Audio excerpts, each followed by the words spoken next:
Nunca imaginé que una simple llamada telefónica pudiera destrozar la vida que tardé 28 años en construir. Cuando el empleado del banco me dijo que mi esposo estaba allí con una mujer idéntica a mí, intentando acceder a nuestras cuentas, sentí que el suelo desaparecía.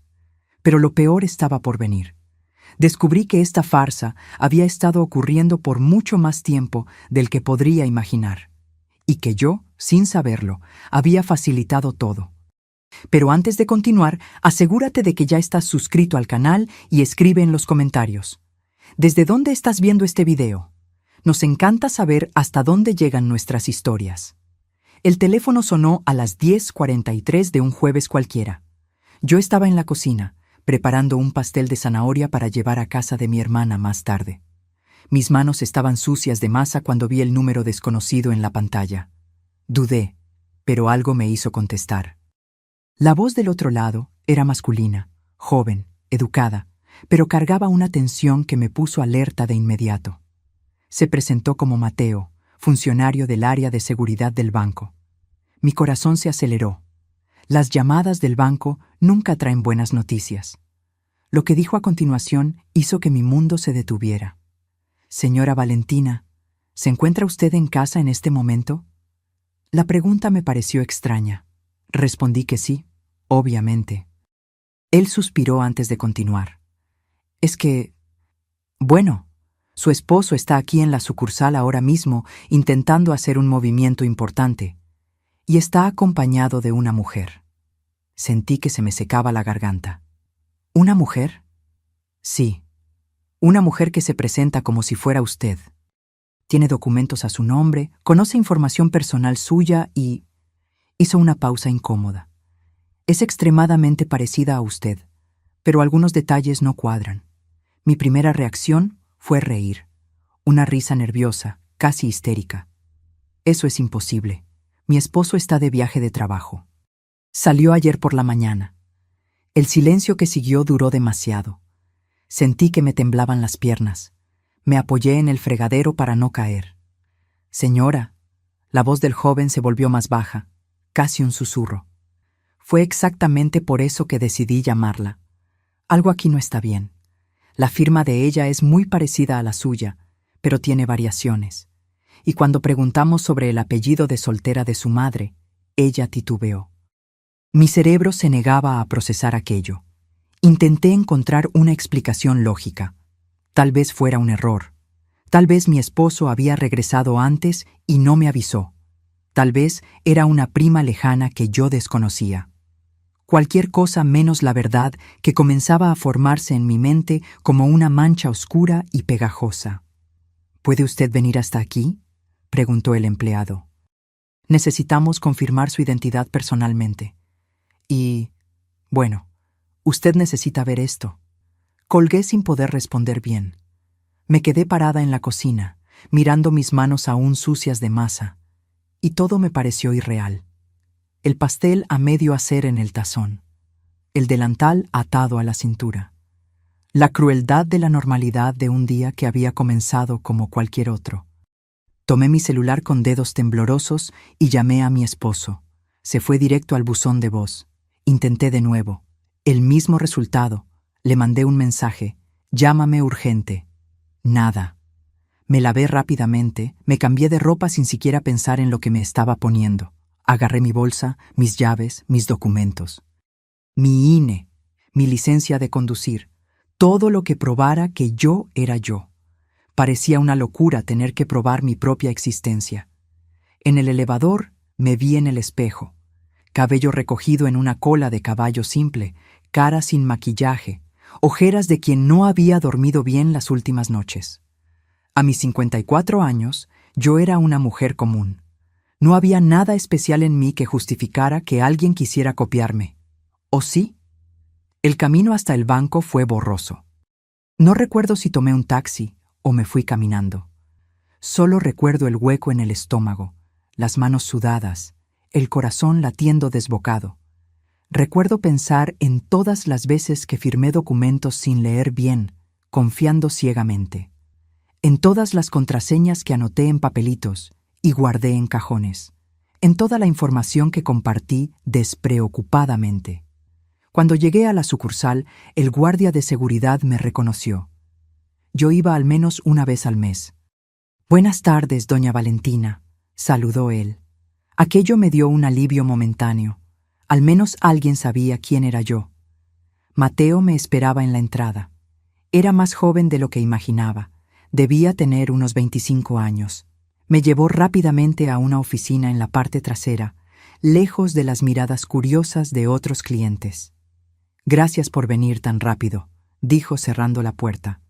«Sé que esto debe ser muy confuso, pero necesito que vea algo antes de continuar». Me condujo hasta una ventana con la persiana entrecerrada. «Todavía están aquí, en la oficina del gerente».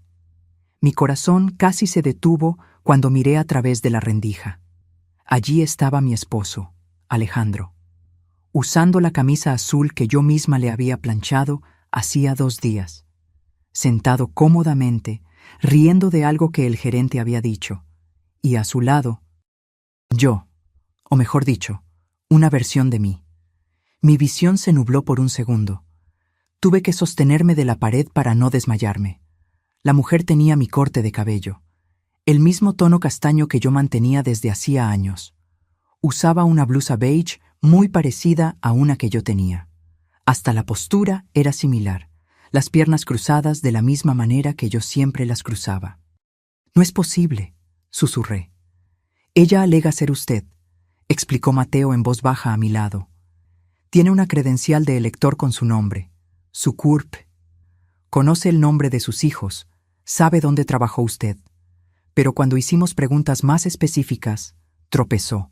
No logré desviar la mirada. Observé a la mujer gesticular, sonreír, tocar el brazo de mi esposo con una intimidad que me provocó náuseas. Y Alejandro estaba completamente a gusto. No había nerviosismo, no había culpa estampada en su rostro. Parecía estar en casa. «¿Desde hace cuánto tiempo está pasando esto?», pregunté, más para mí misma que para Mateo.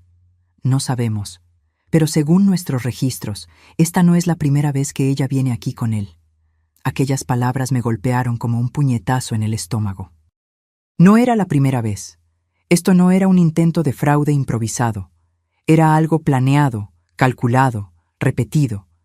Me alejé de la ventana. Necesitaba respirar. Necesitaba pensar. Mi mente trabajaba frenéticamente, revisitando recuerdos, buscando señales que yo había ignorado, los viajes frecuentes de Alejandro, las llamadas que contestaba en otra habitación, la forma en que comenzó a preguntarme sobre detalles de mi rutina, diciendo que quería conocerme mejor después de tantos años juntos. Yo pensé que era romántico. ¡Qué idiota fui! «¿Qué están intentando hacer?», logré preguntar.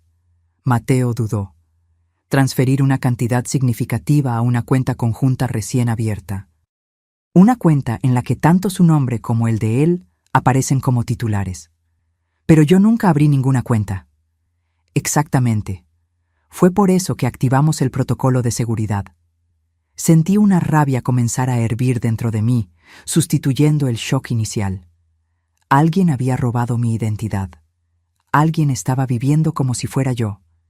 Y mi esposo, el hombre con quien compartía la cama desde hacía casi 3 décadas, estaba no solo permitiéndolo, sino participando activamente en ello. «Quiero confrontarlos», dije, sorprendiéndome incluso a mí misma con la firmeza en mi voz. Mateo frunció el ceño. «Señora, no sé si sea una buena idea. Tal vez sea mejor dejar a las autoridades».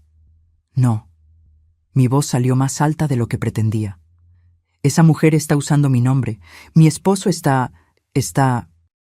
No pude terminar la frase. Las palabras se negaban a salir. Él asintió lentamente. «Está bien, pero vamos a hacerlo con cuidado. El gerente ya fue informado de la situación. Él nos va a ayudar». Respiré hondo. Alicé mi ropa. Pasé las manos por mi cabello. Era bizarro estar arreglándome para confrontar a mi propia copia. Cuando me miré en el reflejo de la ventana, vi a una mujer que no reconocía completamente. Había algo nuevo en mis ojos. No era solo rabia o dolor. era determinación. Algo dentro de mí había despertado. Algo que había estado dormido por años de complacencia y confianza ciega. «Estoy lista», dije. Y por primera vez en esa mañana horrible, realmente lo estaba. Mateo me llevó por un pasillo lateral. Cada paso que daba parecía irreal, como si estuviera caminando en una pesadilla de la cual no podía despertar. Mi mente no paraba de intentar encontrar explicaciones racionales. Tal vez fuera una broma pesada, tal vez me estaba volviendo loca. Tal vez nada de aquello estaba ocurriendo realmente, pero lo estaba, y yo lo sabía en el fondo de mi alma. Nos detuvimos frente a la puerta de la oficina del gerente. A través del vidrio esmerilado podía ver las siluetas allá adentro. 3 personas: Alejandro, la mujer y el gerente. Mateo tocó levemente antes de abrir. Lo que sucedió en los siguientes segundos quedó grabado en mi memoria como una serie de fotografías. La mujer miró hacia arriba primero. Nuestros ojos se encontraron. Por una fracción de segundo, vi el pánico cruzar su rostro, pero se recompuso rápido, demasiado rápido para alguien inocente. Su rostro asumió una máscara de confusión educada, como si no entendiera por qué estábamos interrumpiendo. Alejandro tardó más en verme. Cuando finalmente giró la cabeza y me reconoció, el color desapareció de su rostro. No fue una palidez sutil, fue como si alguien hubiera drenado toda su sangre en un segundo. Sus ojos se abrieron desmesuradamente y su boca se abrió, pero no salió ningún sonido. El gerente, un hombre de mediana edad llamado señor Mendoza, que yo conocía desde hacía años, se levantó inmediatamente. «Doña Valentina», dijo, y había un alivio genuino en su voz. «Gracias a Dios que usted llegó». Entré a la oficina con las piernas temblorosas. No miré a Alejandro todavía. No podía. Toda mi atención estaba enfocada en aquella mujer. De cerca, el parecido era aún más perturbador. Tenía la forma de mi cara, la misma nariz ligeramente respingada, las mismas cejas arqueadas. Hasta las pequeñas arrugas alrededor de los ojos eran parecidas, pero no eran idénticas. Había algo artificial en ella, como una muñeca bien hecha, pero que aún así te das cuenta de que no es real. «¿Quién eres tú?», pregunté. Mi voz salió más calmada de lo que esperaba. Ella me miró con una expresión que parecía ser de lástima. «Creo que hubo un terrible error», dijo, y su voz, Dios, hasta la voz era parecida a la mía, un poco más aguda, tal vez, pero el tono, la cadencia, todo era estudiado. «Yo soy Valentina García Fernández, mi nombre completo», saliendo de su boca. «No», respondí, «tú no lo eres». Alejandro finalmente encontró su voz. «Val, ¿qué estás haciendo aquí?». Intentó sonar sorprendido, hasta un poco irritado, como si yo fuera la que estuviera haciendo algo malo. «Pensé que estabas en la casa». «¿No me dijiste que ibas a salir?». Su audacia me dejó sin palabras por un momento. ¿Realmente estaba intentando hacerme sentir culpable por aparecer? «Tú no me dijiste que habías regresado del viaje», reviré. «De hecho, me mandaste mensaje ayer diciendo que llegarías hasta mañana». Él abrió la boca, la cerró, la abrió de nuevo. Las cosas cambiaron. El cliente canceló la reunión y regresé antes. ¿Y no te pareció necesario avisarme? Mi celular se quedó sin batería y... Basta. La voz del señor Mendoza cortó la conversación. «Señor Alejandro, con todo respeto, pero tenemos a 2 mujeres aquí alegando ser la misma persona, y yo conozco a doña Valentina desde hace más de 15 años». Se giró hacia la impostora. «¿Podría proporcionarme sus documentos originales, por favor?». La mujer dudó. Fue un momento breve, casi imperceptible, pero lo vi. Ella miró a Alejandro rápidamente antes de abrir la bolsa. Una bolsa, me di cuenta con un escalofrío, prácticamente idéntica a la mía. Colocó una credencial de elector sobre el escritorio. El señor Mendoza la tomó, la examinó cuidadosamente y entonces me miró a mí. «Doña Valentina, ¿podría mostrarme la suya también?». Puse mi INE junto a la de ella Incluso de cabeza sobre el escritorio, podía ver las diferencias. La foto de ella era más reciente, más profesional. La mía era vieja, tomada hacía casi 10 años cuando renové el documento. El gerente estudió ambas por un largo tiempo. Luego sacó una lupa de su cajón y examinó aún más de cerca. Las huellas digitales son diferentes, dijo finalmente. Y los números de serie también. Eso es imposible, dijo la mujer, y por primera vez oí un toque de desesperación en su voz. Debe haber algún error en el sistema. Tú eres un fraude, la interrumpí. Algo dentro de mí se rompió. Toda la rabia, toda la humillación, todo el shock salieron a flote. Tú robaste mi identidad, mi nombre, mis documentos, mi vida. Val, estás siendo dramática. Alejandro intentó intervenir. Vamos a platicar en la casa, con calma. ¿Dramática? Me giré hacia él y lo vi. Realmente lo vi por primera vez en años. ¿Cómo no me había dado cuenta antes? La forma en que me miraba como si yo fuera un estorbo. La impaciencia mal disimulada. La distancia que había crecido entre nosotros y que yo atribuí al desgaste natural del matrimonio. Tu esposo está aquí con una mujer disfrazada de mí, intentando robar nuestro dinero, ¿y yo estoy siendo dramática? No es así, dijo él, pero ya no había convicción en su voz. Entonces, ¿cómo es? Explícame, Alejandro. Explícame cómo regresaste del viaje sin avisarme. Explícame cómo esa mujer consiguió documentos falsos con mis datos. Explícame desde hace cuánto tiempo está pasando esto. Silencio. Un silencio ensordecedor que confirmaba todas mis peores sospechas. El señor Mendoza tosió incómodamente. Señor Alejandro, la otra señora, tendrán que permanecer aquí mientras llamamos a la policía. Esto es una cuestión penal. La palabra policía pareció romper algún encanto. La mujer se levantó bruscamente. Yo no me voy a quedar aquí, declaró. Usted no tiene opción, dijo Mateo posicionándose en la puerta. Ella miró a Alejandro y en esa mirada lo vi todo. No era solo complicidad, era intimidad, era historia compartida, era... Ustedes están teniendo una aventura, dije en voz alta, y fue como si la pieza final de un rompecabezas terrible encajara. Es por eso, no es solo por dinero, ustedes están juntos. Alejandro no lo negó, y ese silencio fue más revelador que cualquier confesión. La mujer rió, un sonido amargo y cortante. ¿Crees que sabes algo?, escupió, y toda pretensión de ser educada se evaporó. ¿Crees que fuiste tan buena esposa, tan perfecta? Pero no veías nada. No veías que él era infeliz. No veías que él necesitaba algo más. ¿Y tú te ofreciste transformándote en mí? Mi voz estaba extrañamente calmada ahora.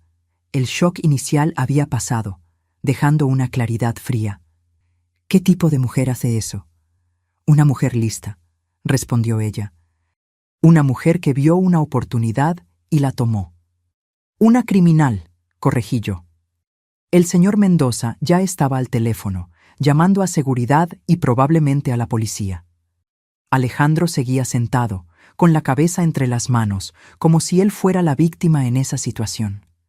Lo miré a él, al hombre que amé por 28 años, con quien crié 2 hijos, construí una vida, soñé un futuro, y no sentí nada más que lástima, no por mí, sino por él, por ser tan débil, tan cobarde, tan pequeño. ¿Desde hace cuánto tiempo?, pregunté bajito. Él levantó la cabeza. Sus ojos estaban rojos. ¿Hace cuánto tiempo, Alejandro? 3 años, susurró. 3 años. Mientras yo preparaba la cena, cuidaba la casa, apoyaba sus decisiones, confiaba ciegamente. 3 años de mentiras, de traición, de ser sustituida gradualmente por una copia. ¿Y el plan cuál era? Continué, con aquella calma aterradora. ¿Vaciarme financieramente y después desaparecer con ella? Él no respondió, pero la mujer sí. El plan era que él se librara de ti sin perder la mitad de todo en el divorcio. Así de simple. La crueldad de ella era casi admirable en su franqueza. Al menos no estaba fingiendo remordimiento. 2 guardias de seguridad entraron a la oficina. El señor Mendoza explicó rápidamente la situación.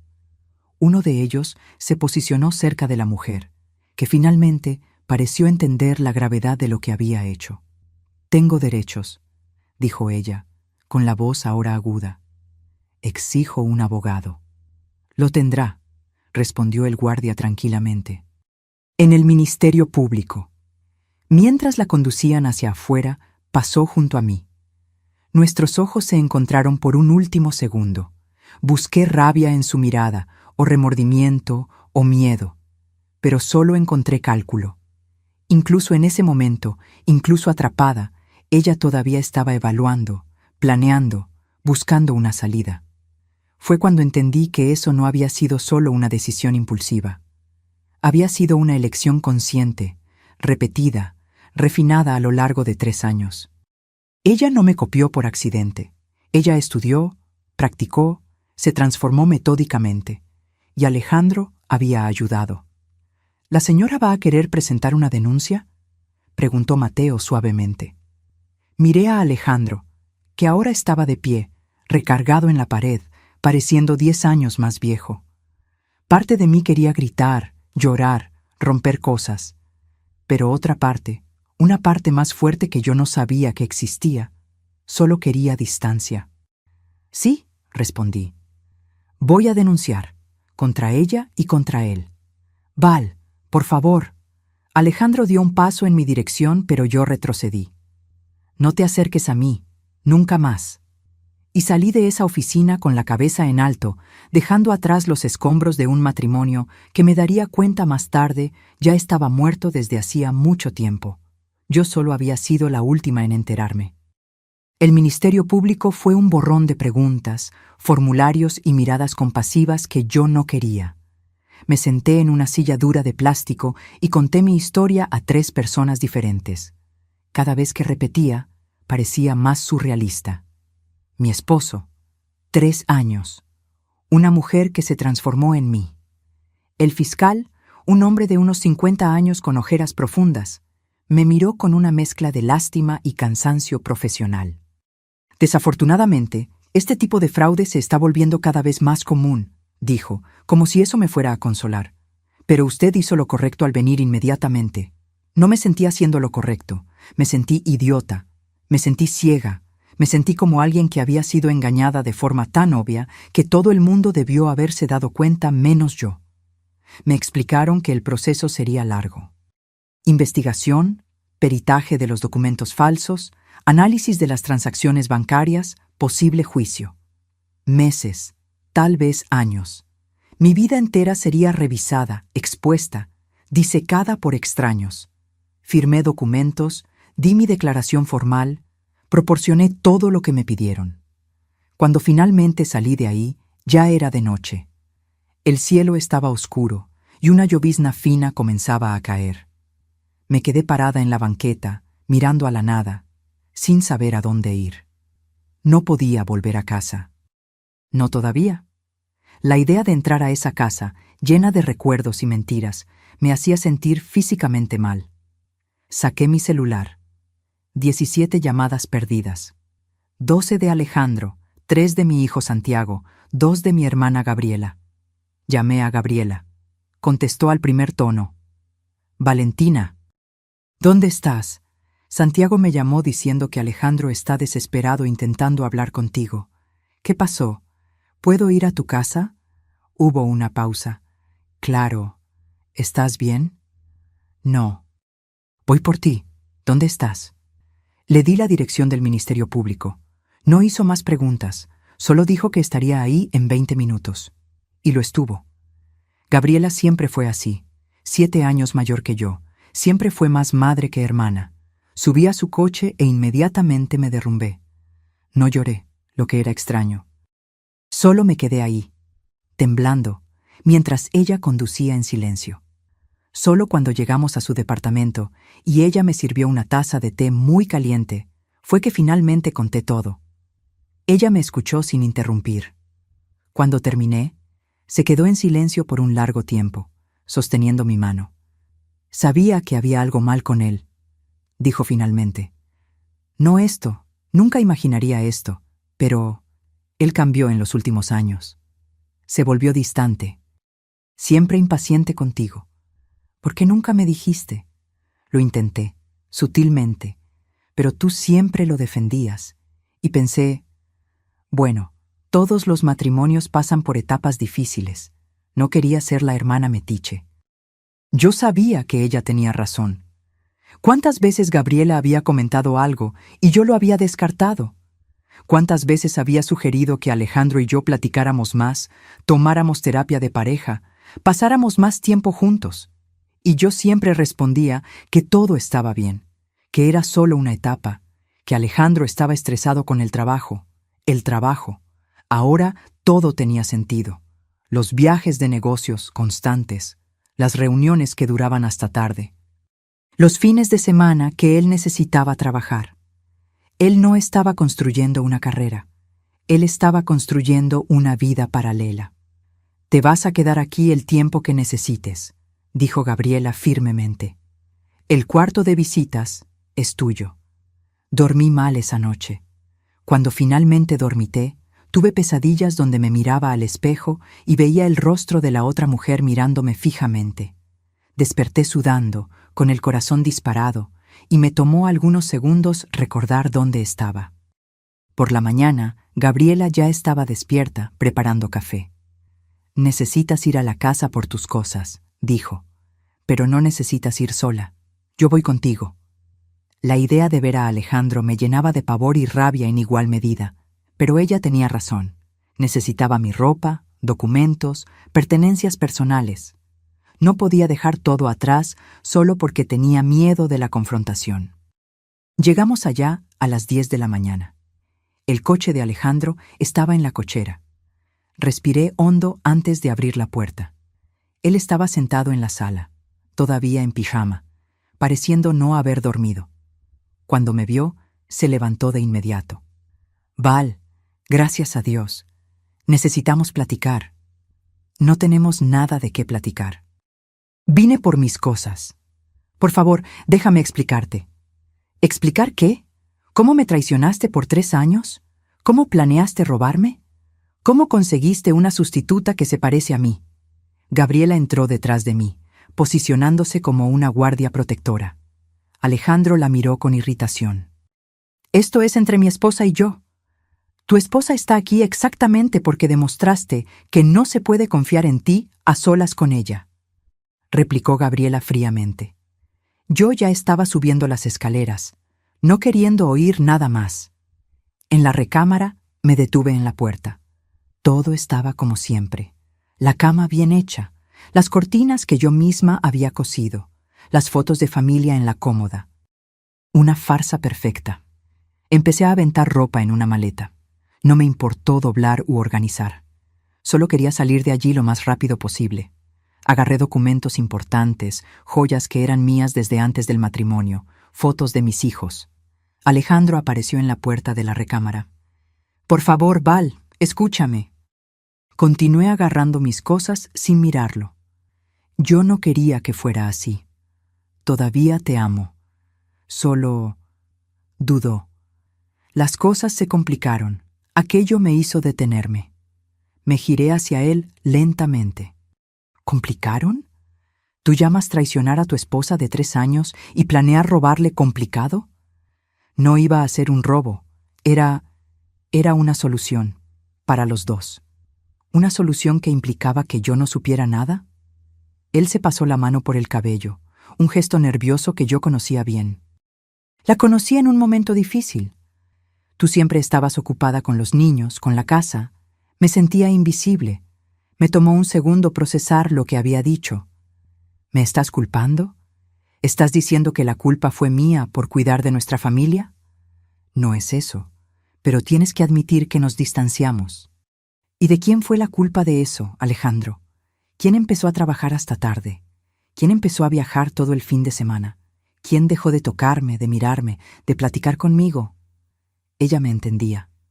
Ella se detuvo, dándose cuenta de lo absurdo de lo que estaba a punto de decir. Ella se transformó en mí, completé por él. Porque tú no querías a alguien diferente. Tú me querías a mí, pero una versión que pudieras controlar. Una que no cuestionara, no tuviera opiniones propias, no te recordara tus fracasos. Se puso rojo.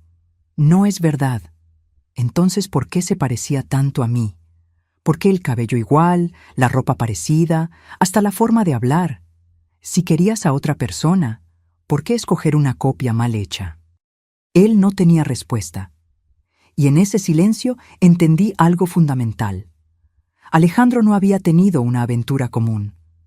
Él había intentado recrear nuestro matrimonio, pero en una versión donde él tenía todo el poder, donde la esposa dependía completamente de él, donde no había historia, familia, raíces que yo pudiera usar contra él.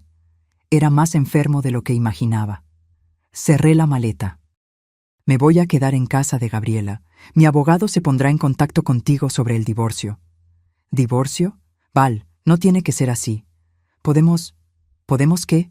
¿Fingir que no pasó nada? ¿Volver a ser una pareja feliz? Reí sin humor. Destruiste eso, Alejandro, completamente. Pasé junto a él, arrastrando la maleta que rechinaba en el piso. Gabriela ya me estaba esperando abajo, con mi bolsa y algunas cosas de la cocina que sabía que me gustaban. ¡Val! Alejandro gritó desde lo alto de la escalera. ¿Y los muchachos? ¿Qué les vas a decir? Me giré una última vez. La verdad, algo con lo que tú claramente tienes dificultades. Y salí por la puerta, sintiendo que estaba dejando atrás no solo una casa, sino una vida entera que descubrí estaba construida sobre mentiras. Los días siguientes fueron los más difíciles, no por lo que había pasado, sino por tener que explicarle a las personas que amaba, especialmente a mis hijos. Santiago, mi hijo mayor de 26 años, llegó al departamento de Gabriela 2 días después. Estaba visiblemente nervioso, moviendo las manos, sin poder mirarme bien a los ojos. «Mamá, papá me llamó. Dijo que se pelearon y que estás exagerando». Claro que Alejandro había hablado con ellos primero. Claro que había moldeado la narrativa a su favor. «Siéntate», dije calmadamente. «Te voy a contar exactamente lo que pasó». Le conté todo, la llamada del banco, la mujer idéntica, los 3 años de traición, el plan de robar nuestro dinero. Vi la expresión de Santiago cambiar de confusión a shock, de shock a rabia. «No es posible», dijo cuando terminé. «Papá no haría eso. No te haría eso a ti». Yo también creía eso, pero lo hizo. Tiene que haber otro lado de la historia. Tiene que... Santiago. Mi voz salió más dura de lo que pretendía. Lo vi con mis propios ojos. El banco tiene registros. La policía está investigando. Esto no es una pelea de pareja. Es un crimen. Se quedó en silencio, procesando. Luego se levantó y empezó a caminar por la sala. ¿Cómo pudo hacer eso? ¿A mi mamá? ¿Cómo pudo...? Ver a mi hijo así, despedazado por la traición de su padre, fue una de las cosas más dolorosas de toda aquella situación, peor incluso que descubrir la traición. Porque yo era adulta, podía lidiar con el dolor, pero ver a tus hijos descubriendo que su padre no era el hombre que pensaban que era, para eso no hay forma de prepararse. Él sigue siendo tu papá, dije gentilmente. Y eso no cambia, pero tomó decisiones muy equivocadas. No quiero hablar con él. No tienes que hacerlo. No ahora, pero eventualmente vas a necesitar procesar esto a tu manera. Sofía, mi hija de 23 años, reaccionó diferente. Ella vino al día siguiente y simplemente me abrazó por largos minutos sin decir nada. Cuando finalmente se apartó, sus ojos estaban rojos. «Sabía que había algo mal», dijo. «Las últimas veces que fui a su casa, papá estaba extraño, distante. Pensé que era el trabajo, pero... No es tu culpa no haberte dado cuenta. Yo vivía con él y no me di cuenta». «¿Cómo era ella? ¿La mujer?» La describí brevemente, sin entrar en detalles perturbadores. Sofía escuchó con atención, mordiéndose el labio inferior, como hacía desde pequeña cuando estaba nerviosa. «¿Y ahora?», preguntó. «¿Qué va a pasar? Divorcio. Proceso penal contra ella. Tal vez contra él también, dependiendo de lo que descubra la investigación. ¿Estás bien? Era una pregunta simple, pero profunda. ¿Estaba bien? No en el sentido de estar feliz o en paz, pero estaba entera, estaba consciente, estaba ahí. Estoy sobreviviendo, respondí honestamente. Y por ahora es suficiente. El abogado que contraté, el licenciado Carlos Ortega, era un hombre serio de unos 60 años que no perdía tiempo con delicadezas. En nuestra primera reunión, esparció documentos sobre el escritorio y fue directo al grano. Su caso es sólido, señora Valentina. Robo de identidad, falsificación de documentos, intento de fraude. La mujer va a responder penalmente, sin duda. ¿Y mi esposo? El licenciado Ortega dudó. Eso es más complicado. Necesitamos probar que él estaba conscientemente involucrado en el esquema, no solo teniendo una aventura extramarital. Los mensajes, correos, cualquier registro de comunicación entre ellos sobre los documentos falsos o las transacciones bancarias será crucial. Ella dijo que fue idea de él, frente a testigos. Eso ayuda, pero ella puede retractarse, alegar que estaba bajo presión, que habló por enojo. Necesitamos evidencia concreta. En los días siguientes, mi vida se volvió una búsqueda frenética de pruebas. Revisé correos antiguos, mensajes de texto, estados de cuenta bancarios. Encontré cosas que me dejaron aún más asqueada. Transferencias pequeñas que nunca había notado. Compras en lugares donde nunca había ido.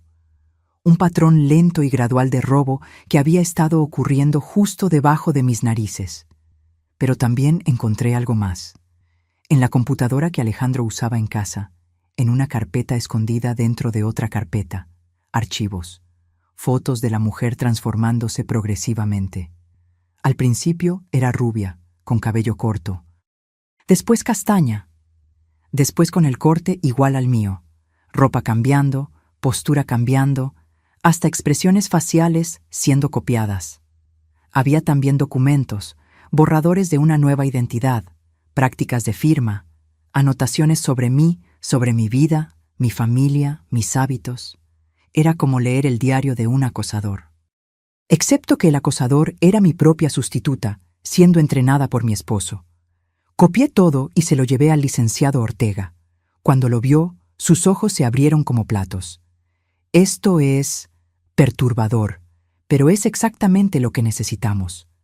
Esto prueba premeditación, planificación a largo plazo. ¿Cuánto tiempo va a tardar esto? El proceso, siendo honesto, al menos 1 año, tal vez más.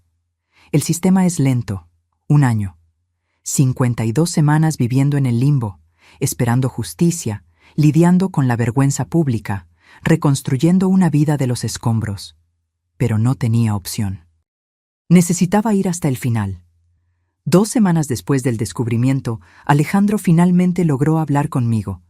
Apareció en el trabajo de Gabriela, sabiendo que yo estaría ahí recogiéndola para comer. Estaba delgado, pálido, con ojeras profundas. «Solo 5 minutos», suplicó. «Por favor». Gabriela quiso correrlo, pero le hice una señal de que estaba bien. Fuimos a un café cercano, nos sentamos en esquinas opuestas de la mesa, como extraños. «Lo arruiné todo», comenzó. «Sé que lo arruiné. Pero Val, necesitas entender, estaba confundido, asustado con la edad, con la sensación de que mi vida se estaba yendo. ¿Entonces decidiste destruir la mía también?». Cerró los ojos. No tenía que ser así. Yo solo me involucré demasiado. Y cuando me di cuenta de lo lejos que había llegado, ya era tarde. 3 años, Alejandro. Tuviste 3 años para detenerte, para contarme, para hacer lo correcto. Lo sé, Dios, lo sé. Parecía genuinamente atormentado. Fernanda, ella se obsesionó. No tenía que ser así. Era solo una aventura, pero ella empezó a sugerir ese plan. Dijo que sería mejor para todos. Fernanda. Su nombre. Finalmente un nombre. ¿Y tú estuviste de acuerdo? Estaba débil. No sé qué estaba. Confundido, tal vez. Con miedo de envejecer solo. No estaba solo. Tenías una familia. Lo sé. Y tiré todo a la basura. Lágrimas comenzaron a escurrir por su rostro. Te perdí a ti, los muchachos me odian, mi carrera está acabada porque la historia se filtró en el trabajo. Perdí todo. Parte de mí, una parte pequeña y antigua, sintió lástima. Era el hombre que yo había amado, destrozado. Pero la parte mayor, más nueva y más fuerte, sabía que él había cavado su propia tumba. No lo perdiste, corregí. Tú escogiste. Cada paso del camino hiciste una elección, y ahora estás lidiando con las consecuencias. ¿Nunca me vas a perdonar? Pensé sobre eso. Perdón. Una palabra tan compleja. Tal vez un día. No sé. Pero aunque perdone, nunca voy a olvidar. Y nunca voy a volver. Él asintió, derrotado. Los abogados dijeron que estás pidiendo la casa en el divorcio. Y la mitad de todo lo demás. Es lo que la ley dice que me pertenece. Después de todo, ¿todavía quieres quitarme hasta eso? La audacia de la pregunta me dejó sin palabras por un segundo. No te estoy quitando nada, Alejandro. Estoy tomando lo que es mío por derecho. Lo que yo ayudé a construir en esos 28 años mientras tú planeabas sustituirme. Él no tenía respuesta para eso. Salimos del café por separado. Mientras yo caminaba de regreso para buscar a Gabriela, sentí algo que no esperaba. Alivio. Alivio por haber hablado, por haber puesto límites, por no haber cedido a la manipulación emocional.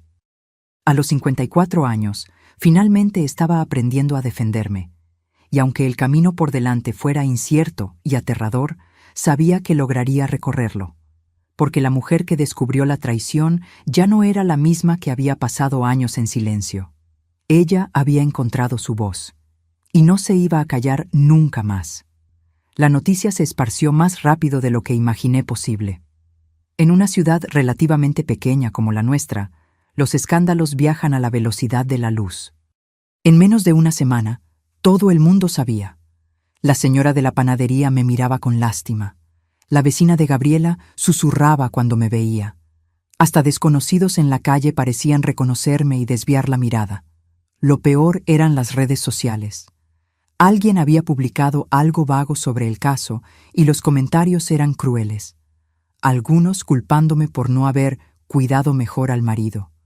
Otros diciendo que yo debía haberme dado cuenta. Algunos hasta sugiriendo que la historia completa era mentira mía, drama de mujer rechazada.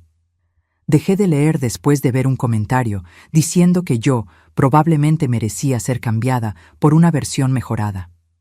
Aquello dolió más de lo que quería admitir. No le hagas caso a esa gente, dijo Gabriela cuando me encontró llorando en la recámara. Son personas vacías buscando entretenimiento. La verdad va a salir. ¿Pero cuándo? ¿Y cómo vivía hasta entonces cargando el peso del juicio público? La investigación avanzaba lentamente. La fiscalía había incautado los documentos falsos de Fernanda. Estaba analizando transacciones bancarias, recabando testimonios. El fiscal me llamó algunas veces para aclarar puntos, siempre con esa voz cansada de quien ya ha visto demasiadas cosas. La defensa de ella está alegando que fue coaccionada por su esposo, me informó en una de esas llamadas, diciendo que ella es la verdadera víctima. Reí sin humor. Claro. ¿Y las fotos de ella transformándose gradualmente? ¿Y las anotaciones sobre mi vida? ¿Fue coaccionada a estudiar cada detalle sobre mí? Lo sé, pero es su trabajo crear duda. No se preocupe, tenemos evidencias suficientes. Pero yo estaba preocupada, porque ya había visto casos así en las noticias, donde el culpable escapaba por tecnicismos, donde las víctimas eran transformadas en villanas por los medios, donde la justicia fallaba espectacularmente. Un mes después del descubrimiento, tuve que ir al banco nuevamente para resolver cuestiones burocráticas. Todas las cuentas conjuntas habían sido congeladas durante la investigación, lo que significaba que yo estaba viviendo de los ahorros que tenía en una cuenta personal y de la generosidad de Gabriela. El señor Mendoza me recibió personalmente. Parecía apenado. Doña Valentina quería disculparme nuevamente. Deberíamos haber notado las inconsistencias antes. Ustedes las notaron cuando importaba, respondí. Fue suficiente. Él me mostró documentos.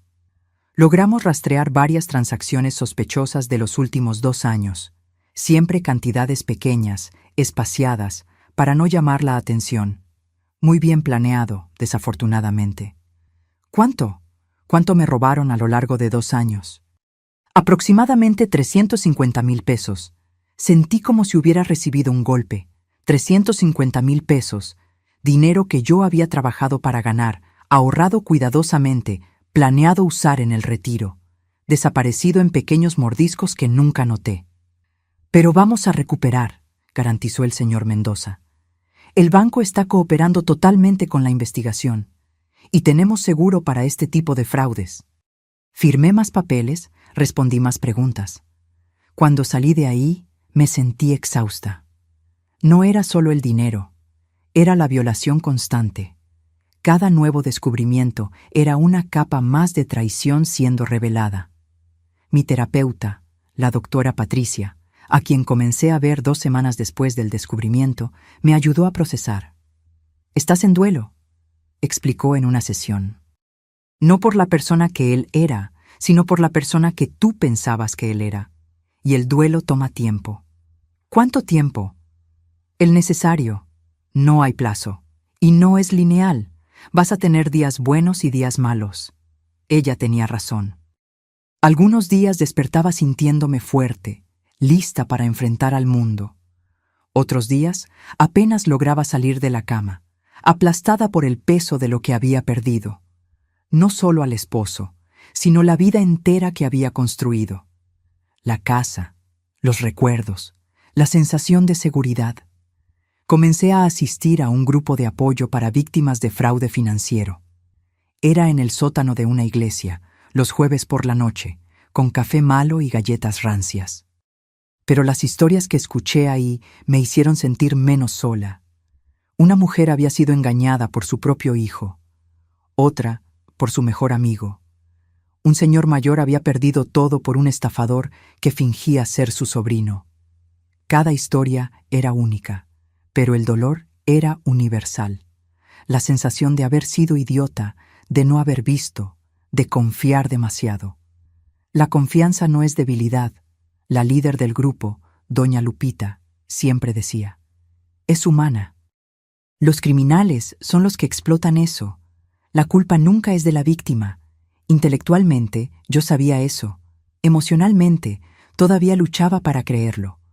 3 meses después del descubrimiento, Fernanda fue formalmente acusada. Robo de identidad, falsificación ideológica, intento de fraude. Fue detenida brevemente pero pagó fianza. El juicio estaba programado para dentro de 6 meses. Alejandro no fue acusado penalmente, para mi frustración.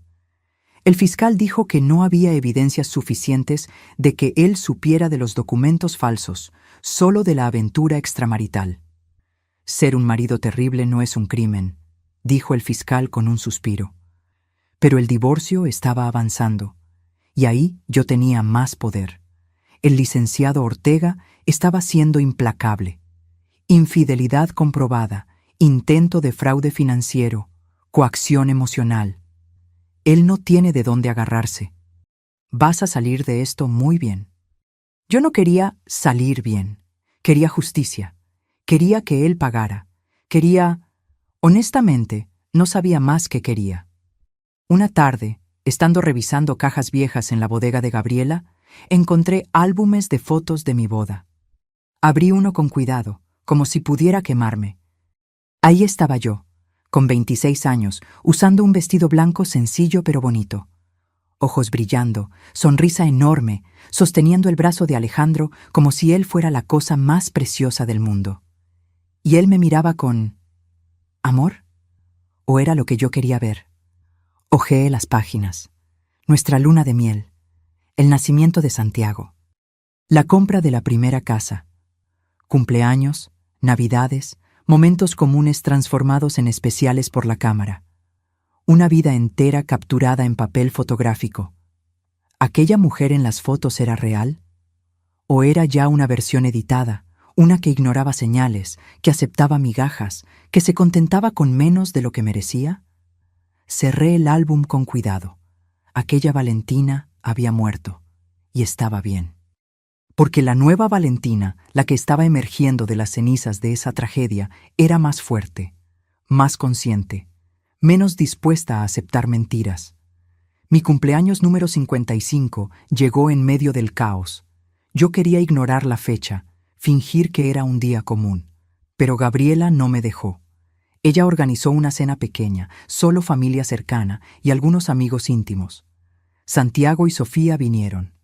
Fue la primera vez que nos reunimos todos desde el descubrimiento.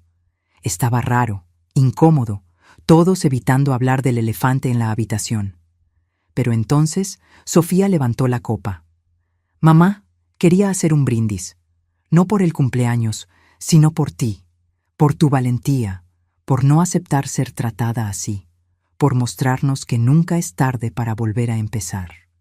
Las lágrimas vinieron, inevitables, pero eran lágrimas buenas, de gratitud, de amor, de esperanza. Esa noche, ya en casa, sola en la recámara, me miré en el espejo. 55 años, arrugas alrededor de los ojos, canas que había dejado de teñir, un rostro cansado pero determinado. Feliz cumpleaños, le susurré a mi reflejo. Sobreviviste, y vas a seguir sobreviviendo. Y por primera vez en meses lo creí de verdad. El otoño llegó trayendo hojas secas y una frialdad en el aire que combinaba con mi estado emocional. 6 meses desde el descubrimiento. Medio año viviendo en suspensión, esperando resoluciones, lidiando con abogados, encarando miradas curiosas, reconstruyendo una identidad que había sido robada. El juicio de Fernanda estaba agendado para noviembre. Yo tendría que testificar, mirarla de nuevo, revivir todo aquello frente a extraños. La idea me ponía físicamente enferma. «Te va a ir bien», me garantizó el licenciado Ortega durante una reunión. «Solo necesitas contar la verdad, sin dramatismo, sin emoción excesiva, solo los hechos». Pero ¿cómo contar algo tan invasivo, tan personal, sin emoción? ¿Cómo describir la sensación de ver tu propia cara en otra persona sin parecer histérica? Comencé a ensayar mi declaración con la doctora Patricia. Ella la hacía de abogada defensora, me confrontaba con preguntas difíciles, me preparaba para los ataques que vendrían. ¿La señora no cree que descuidó su matrimonio? ¿Que le dio motivos a su esposo para buscar compañía en otro lugar? No, cuidar de la familia y confiar en el cónyuge no es negligencia. ¿Pero la señora admite que no prestaba atención a las finanzas? ¿Que firmaba documentos sin leer? Yo confiaba. Eso no me hace cómplice de un crimen que fue cometido contra mí. Era exhaustivo. Cada sesión me dejaba drenada, pero era necesario. Mientras tanto, la vida intentaba continuar. Comencé a buscar trabajo. Yo había dejado de trabajar cuando Santiago nació. Había sido ama de casa y madre de tiempo completo por 26 años. Mi currículum tenía un hueco enorme. Las entrevistas fueron humillantes. Hombres más jóvenes mirándome con lástima o desprecio, preguntando qué habilidades relevantes tenía. Como si criar 2 seres humanos, administrar una casa, organizar finanzas familiares no fueran habilidades transferibles. Después de 15 rechazos, finalmente conseguí algo. Recepcionista en un consultorio dental, salario mínimo, tiempo completo, sin prestaciones. Pero era independencia, era mío. Mi primer día fue aterrorizante. No usaba computadora profesionalmente desde hacía décadas. Los sistemas eran confusos, los procedimientos complicados. Cometí errores, me equivoqué, pedí disculpas constantemente. «Relájate», dijo Ximena, la asistente que me entrenó. Tenía 24 años, la edad de Sofía. Todo el mundo empieza así. Le agarras la onda, y le agarré la onda. Lentamente, dolorosamente, pero le agarré. Cada pequeña victoria, cada tarea completada sin error, cada elogio tímido de los dentistas me daba un poco más de confianza. Una noche, regresando del trabajo, pasé por nuestra antigua casa. La casa donde había criado a mis hijos, donde había vivido más de la mitad de mi vida. Alejandro todavía vivía allí, solo ahora. El jardín estaba descuidado. Las plantas que yo cuidaba con tanto cariño se estaban muriendo. La pintura necesitaba retoque. Era como ver un fantasma de una vida pasada. No sentí nostalgia, sentí cierre. 2 semanas antes del juicio, Santiago me buscó. Se había encontrado con Alejandro. «Quiere hablar contigo», dijo Santiago vacilante. «Dice que tiene cosas que explicar. No hay nada que él pueda decir que cambie algo». «Lo sé, mamá, pero él es mi papá. Y está destruido. Perdió el trabajo, los amigos, está bebiendo demasiado. Estoy preocupado». Miré a mi hijo, viendo el dolor en sus ojos, la lealtad dividida, el amor por ambos padres chocando con la traición de uno de ellos. «Está bien», cedí. «Una plática. Pero en lugar público y contigo presente». Nos encontramos en un café en la plaza comercial. Alejandro estaba irreconocible. Había perdido al menos 10 kilos, tenía ojeras profundas, las manos le temblaban ligeramente. Era un hombre roto. «Gracias por venir», comenzó con voz ronca. «Yo he estado yendo a terapia, intentando entender cómo llegué a este punto». «¿Y entendiste?» «Un poco. Tenía tanto miedo de envejecer, de ser irrelevante. Cuando conocí a Fernanda, ella me hizo sentir joven de nuevo, importante, y cuando ella sugirió el plan». Se detuvo tragando saliva. Parecía una salida fácil. Podría volver a empezar sin perder todo en el divorcio. Entonces era por el dinero. No solo eso, era sobre escapar, de la realidad, de las responsabilidades. Yo quería ser otra persona. Me miró a los ojos por primera vez. «Pero no quería lastimarte, lo juro, pero lastimaste, profundamente. Lo sé, y no hay excusa. Solo quería que supieras que me arrepiento, todos los días, de cada decisión que tomé». Lo miré a él, a ese extraño con rostro familiar, y sentí nada, ni rabia, ni amor, ni lástima, solo vacío. «Gracias por compartir eso», dije finalmente. «Pero no cambia nada. El divorcio va a proseguir. Y voy a testificar contra Fernanda». «Lo sé. Solo quería pedirte perdón, aunque no lo merezca». Me levanté para salir. Santiago se quedó un poco más, platicando bajito con su papá. Esperé afuera, observando el movimiento de la plaza, vidas normales ocurriendo a mi alrededor. Cuando Santiago salió, estaba llorando. «Odio esto, mamá. Odio verlos a los dos así. Odio que nuestra familia se acabó». Abracé a mi hijo, ese hombre adulto que todavía necesitaba a su mamá. «La familia no se acaba», murmuré. «Se transforma, y vamos a estar bien. Te lo prometo». No sé si lo creía totalmente, pero necesitaba creerlo. Por mis hijos, sino por mí. El día del juicio llegó soleado y frío, como si el universo estuviera siendo irónico. Me vestí con cuidado, ropa sencilla pero respetable, sin maquillaje exagerado, sin joyas llamativas. El licenciado Ortega me había instruido: necesitas parecer la víctima que eres, no alguien intentando llamar la atención. El tribunal era más pequeño de lo que imaginaba. Paredes grises, bancos duros, una atmósfera opresiva de burocracia y juicio. Fernanda estaba ahí, sentada al lado de sus abogados, usando un traje sastre negro, cabello recogido en un chongo. Ella ya no se parecía a mí. Había vuelto a su imagen antigua, rubia y diferente. Nuestros ojos se encontraron por un segundo. Ella desvió la mirada primero. El proceso fue largo y tedioso. Abogados presentando evidencias, testigos siendo llamados, términos legales que yo apenas entendía. Empleados del banco testificaron. El fiscal explicó la investigación. Documentos fueron mostrados, fotos proyectadas. Cuando finalmente me llamaron, mis piernas estaban aguadas. Me senté en la silla de los testigos. Juré decir la verdad y comencé a contar mi historia. Mantuve la voz firme, los ojos secos. Relaté la llamada, el descubrimiento, la sensación de ver a alguien usando mi rostro. El fiscal me guió con preguntas gentiles, construyendo la narrativa. Entonces vino la defensa. El abogado de Fernanda era agresivo, un hombre de unos 40 años con traje caro y sonrisa de tiburón. Señora Valentina, ¿no cree usted que está exagerando un poco? Al fin y al cabo, la señorita Fernanda no la lastimó físicamente. Ella robó mi identidad, mi nombre, mi vida, mi dinero. ¿Pero usted admite que firmaba documentos sin leer? ¿Que no prestaba atención a las finanzas? ¿No es posible que parte de esa negligencia sea culpa suya? El licenciado Ortega objetó antes de que yo pudiera responder, pero la flecha ya había dado en el blanco. El abogado me estaba haciendo parecer descuidada, incompetente. Respiré hondo, recordando el entrenamiento con la doctora Patricia. Confiar en el esposo no es negligencia, es lo esperado en un matrimonio.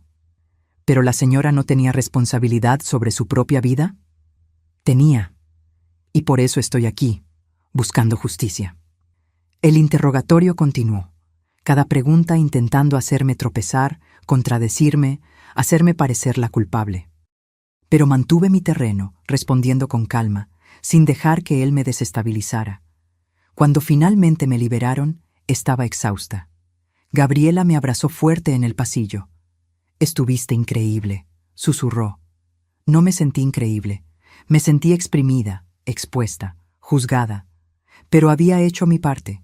El juicio duró 3 días. Al final, Fernanda fue considerada culpable de todos los cargos, condenada a 4 años de prisión, más reparación de los daños financieros. Cuando la sentencia fue leída, sentí ¿alivio? ¿Satisfacción? No exactamente. Era más como un cierre, un capítulo horrible finalmente terminando. Afuera del tribunal, reporteros nos rodearon. El licenciado Ortega dio una declaración breve.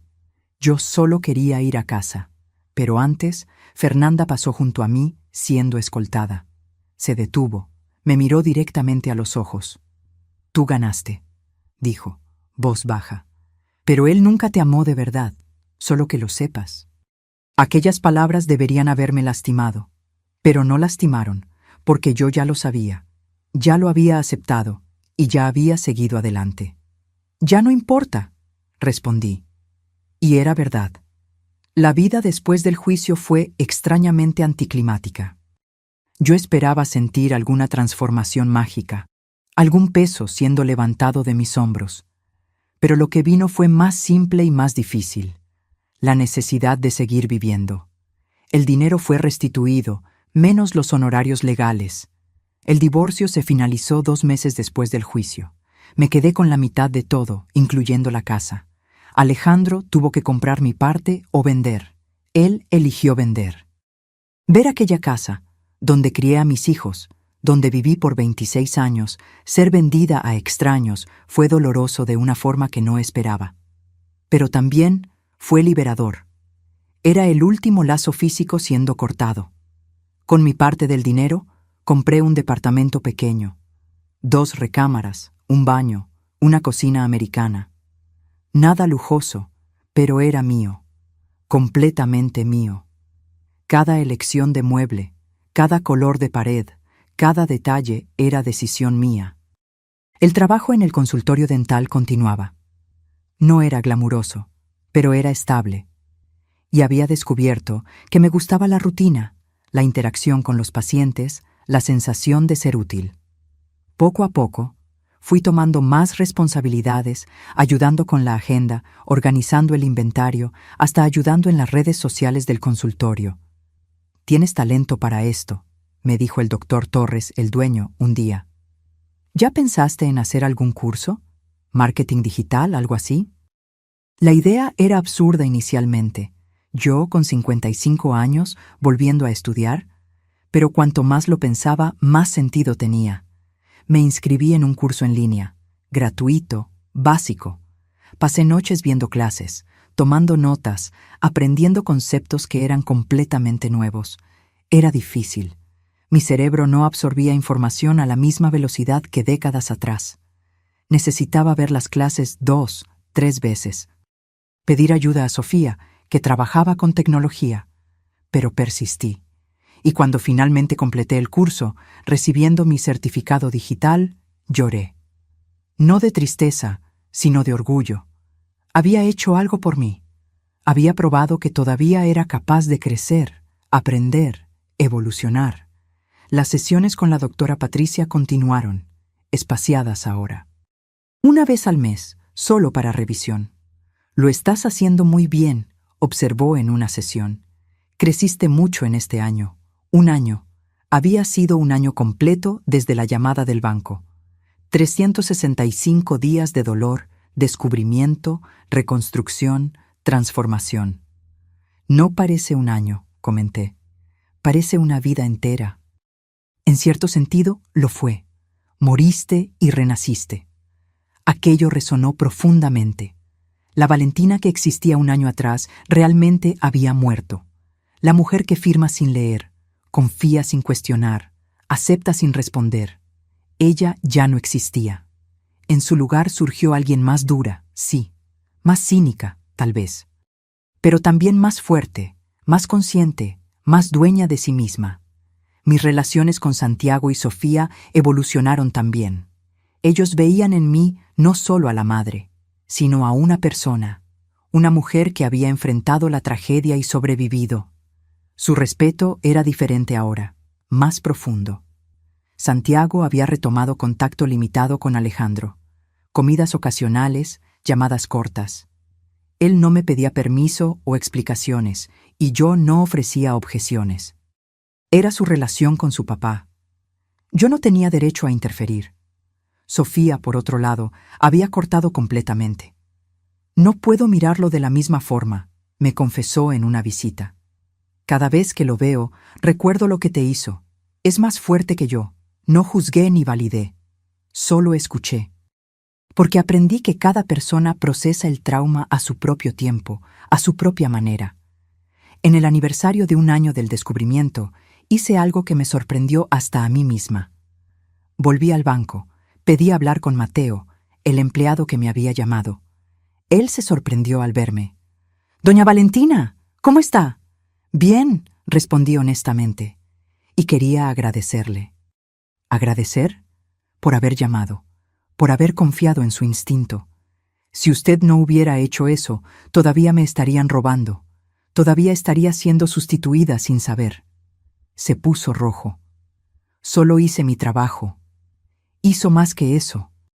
Usted salvó mi vida, y nunca lo voy a olvidar. Salí de ahí sintiendo un peso menos. La gratitud, descubrí, es una forma poderosa de sanación. Comencé a socializar más. Acepté invitaciones que antes rechazaría. Cenas con amigas de Gabriela. Eventos en la iglesia. Hasta un grupo de caminata matutina en el parque. Fue en una de esas caminatas que conocí a Lupita. Tenía 62 años, viuda desde hacía 3, maestra jubilada. Nos hicimos amigas rápidamente, unidas por esa etapa extraña de la vida donde reconstruyes identidad tras la pérdida. «Tienes suerte», me dijo un día mientras caminábamos. «Tú todavía tienes tiempo. Yo perdí a mi esposo cuando estaba empezando a vivir realmente. Tú tienes una segunda oportunidad».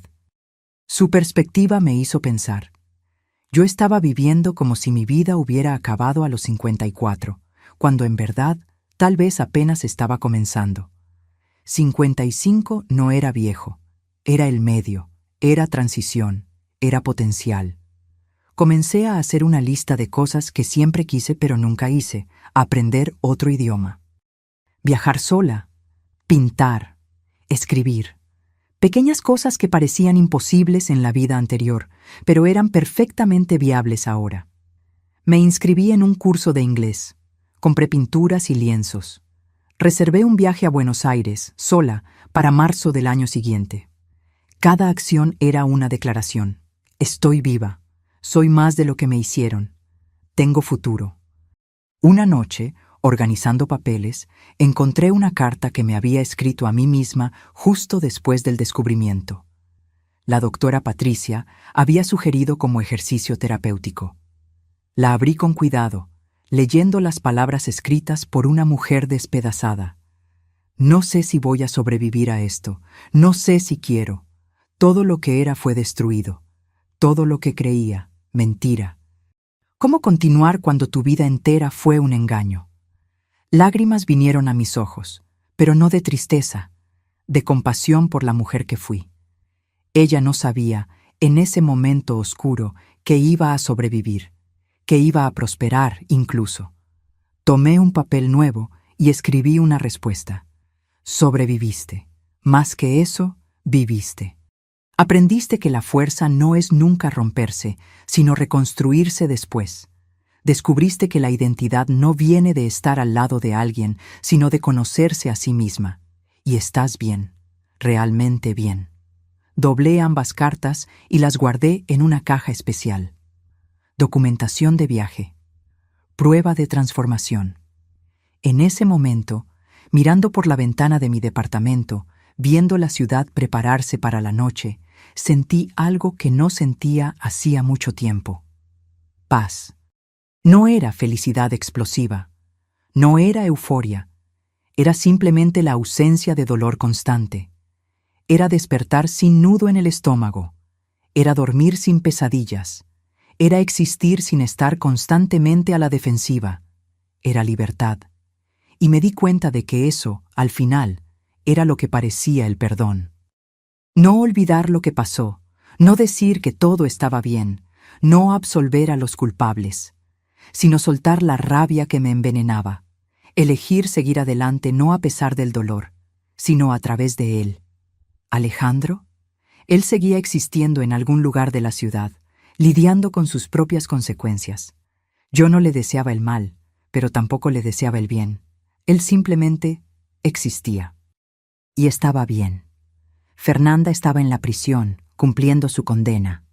A veces me preguntaba si ella entendía la gravedad de lo que hizo, si sentía remordimiento genuino o solo lamentaba haber sido atrapada. Pero esas preguntas no me consumían más. Ella también era solo parte del pasado. El presente era mío. El futuro, una página en blanco esperando ser escrita. Y por primera vez en décadas, yo sostenía la pluma. 2 años después de la llamada que cambió todo, me encontré sentada en un café en Buenos Aires, tomando un cortado y observando a las personas pasar. Había llegado 3 días antes, sola, llevando apenas una maleta pequeña y un corazón sorprendentemente ligero. El viaje había sido una idea aterradora al principio. ¿Viajar sola? ¿A otro país? ¿A los 56 años? Parecía locura. Pero Lupita me había animado. Si no ahora, ¿cuándo? Y allí estaba yo. Había visitado museos, me había perdido en calles estrechas, conversado con locales pacientes, comido en restaurantes minúsculos que no estaban en ninguna guía turística. Me había sentido viva de una forma nueva. Esa tarde específicamente, una mujer se sentó en la mesa de al lado.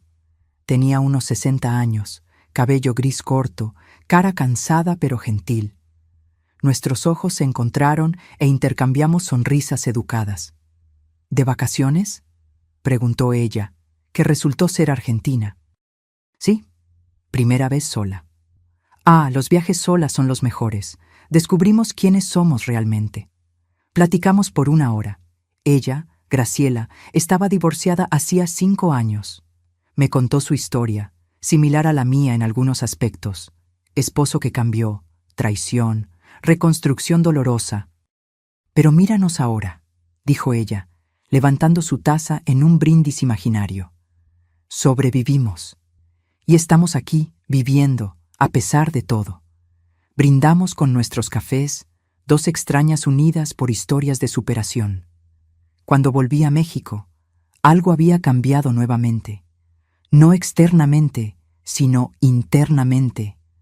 Me había probado a mí misma que era capaz de navegar el mundo sola, de resolver problemas, de disfrutar mi propia compañía. El trabajo en el consultorio había evolucionado también. El doctor Torres me promovió a coordinadora administrativa. Más responsabilidad, mejor salario, respeto genuino. Yo tenía valor profesional. Había construido eso desde cero, con 54 años, cuando la mayoría diría que era demasiado tarde. Mi departamento se había transformado en hogar. Paredes decoradas con pinturas mías, estantes llenos de libros que realmente quería leer, plantas que cuidaba con atención. Cada rincón era elección mía, reflejo de quien yo era ahora. Santiago se había comprometido. La novia, Mariana, era dulce y práctica, exactamente lo que él necesitaba. Me pidió la bendición, nervioso, como si yo pudiera rechazarla. «Mamá, después de todo lo que pasaste, ¿todavía crees en el matrimonio?» «Creo en el amor verdadero», respondí cuidadosamente. «Pero también creo en mantener los ojos abiertos, en nunca perderse a una misma, en saber tu propio valor». Él asintió, entendiendo. «Yo no voy a ser como papá. Tú ya no lo eres, aprendiste de sus errores». La boda fue pequeña, íntima. Alejandro estaba ahí, del otro lado de la iglesia, pareciendo fuera de lugar e incómodo. No conversamos más allá de un saludo básico. No era hostilidad, era indiferencia. Y estaba bien. Sofía había empezado terapia también. Ver tu proceso me hizo darme cuenta de que necesito procesar mis cosas, explicó. La traición de papá me afectó más de lo que admití. Tener a mi hija buscando ayuda, siguiendo mi ejemplo de cuidado con la salud mental, me llenó de orgullo. No solo me había salvado a mí. Les había mostrado a mis hijos que buscar ayuda es fuerza, no debilidad. En el grupo de apoyo, que aún frecuentaba ocasionalmente, comencé a compartir mi historia completa. No solo la tragedia, sino la superación. Ver los rostros de personas recién heridas iluminándose con esperanza era gratificante. «Usted logró reconstruir todo», me dijo una mujer joven después de una sesión. «Usted me da esperanza.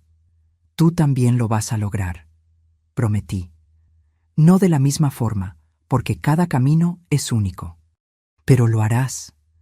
3 años después de la llamada, Fernanda fue liberada. Libertad condicional, buena conducta. Leí la noticia en el periódico local con sentimientos encontrados. Parte de mí quería que cumpliera la pena completa.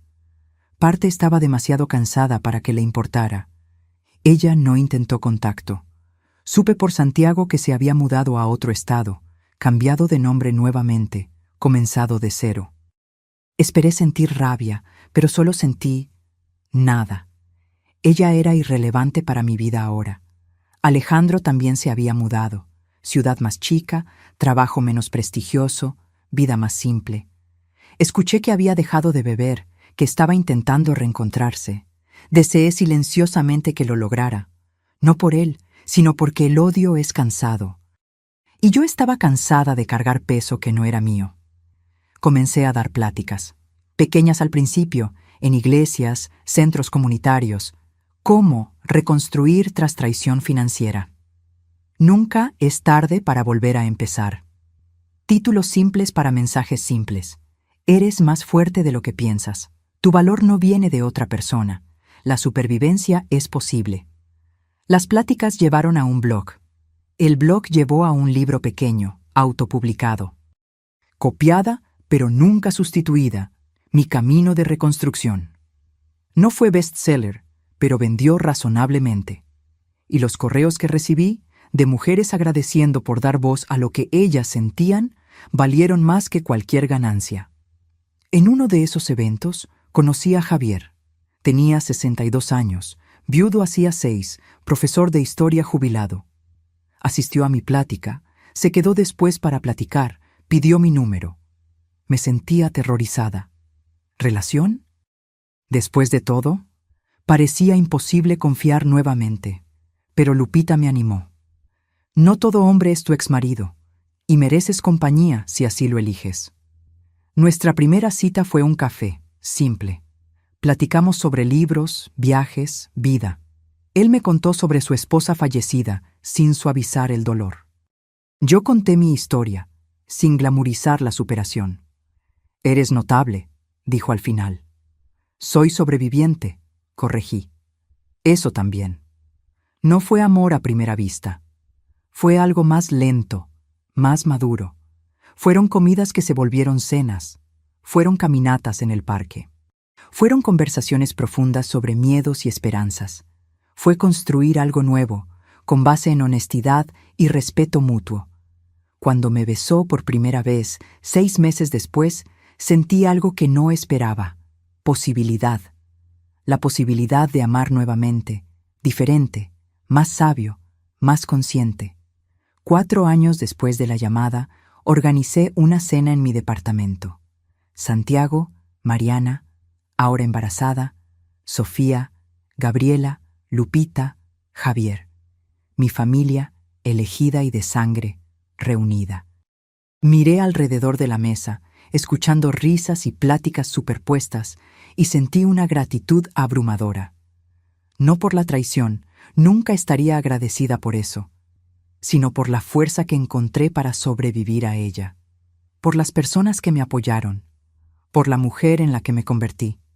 Un brindis, propuse levantando mi copa, a la supervivencia, a la reconstrucción, a nunca rendirse, incluso cuando parece imposible. A mamá, añadió Santiago con los ojos brillantes, la mujer más fuerte que conozco. Bebimos y en ese momento, rodeada de amor y apoyo, supe con absoluta certeza: yo había ganado. No porque destruí a mis enemigos o porque obtuve la venganza perfecta, sino porque construí una vida nueva, auténtica, mía. La llamada del banco no me destruyó, me despertó, me forzó a mirar verdades que había evitado. Me empujó a un camino que nunca elegiría voluntariamente, pero que necesitaba recorrer. Y ahora, a los 58 años, yo era más yo misma de lo que jamás fui a los 54.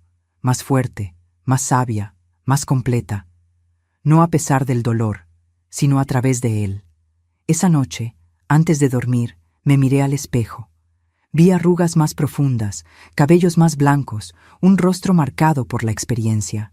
Y sonreí, porque ese rostro, esa mujer, había sobrevivido. Había luchado, había ganado. Nadie podría copiar este camino, nadie podría robar esa fuerza, porque era mía, genuinamente, completamente, irrepetiblemente mía. Y esa certeza era más valiosa que cualquier cuenta bancaria, cualquier casa, cualquier relación. Era la certeza de conocerse y poseerse a una misma. Y nada, absolutamente nada, podría quitarme eso de nuevo. Ahora, si te gustó esta historia, dale clic en suscribirse y dime en los comentarios qué parte te dejó con la boca abierta. Y no olvides convertirte en miembro para tener acceso a videos exclusivos que no subo aquí. Te espero allá.